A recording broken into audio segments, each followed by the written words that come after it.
tizameni family kumangoma musandichairira stereki maiti pamwe ndichasafa manje ndirikafa kusvikira ndafa inini kumucholo kune faindi kumucholo kune faiti kumucholo koda chaindi mukoma wangu gara wazvisivira zvemucholo zvinotoda wakasimba moyo munhu anochinja moyo anoputsa moyo andichadi kunzi bebi ngemunhu asina basa kuswera ndichitemesa musoro kunzi bebi ngemunhu asina basa andichadi kunzi bebi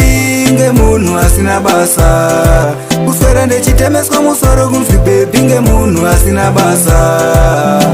anokuti anokuda chikunyepera mumwoyo make achikugaira kuswera achikutenderedza maindi kutaura feya kumucholo kune faindi mukoma wangu life ndazodzidza andichafinda kachiwa zvinhu zvisina basa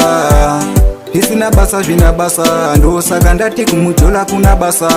andichadi kunzi bebi ngemunhu asina basa kuswera ndichitemeswa musoro kunzi bebi ngemunhu asina basa andichadi kunzi bebi ngemunhu asina basa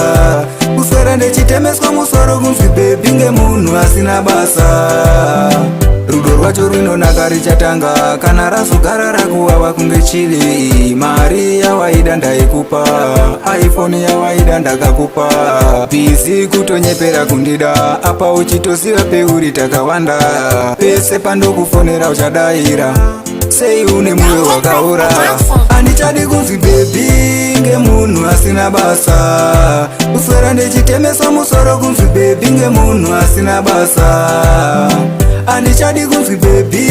ngemunhu asina basa kuswera ndichitemeswa musoro kunzi bebi ngemunhu asina basa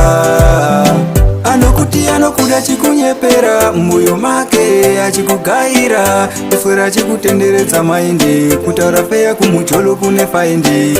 mukoma wangu life ndazodzidza andichafinda kachiwa zvinhu zvisina basa zvisina basa zvina basa ndosaka ndati kumuchola kuna basa andichadi kunzi bebi ngemunhu asina basa kuswera ndichitemesa musoro kunzi bebi ngemunhu asina basa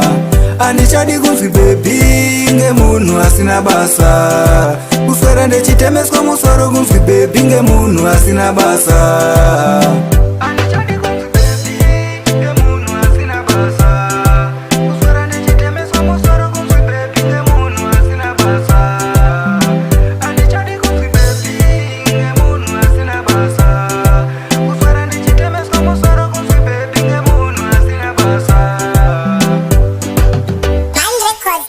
Production.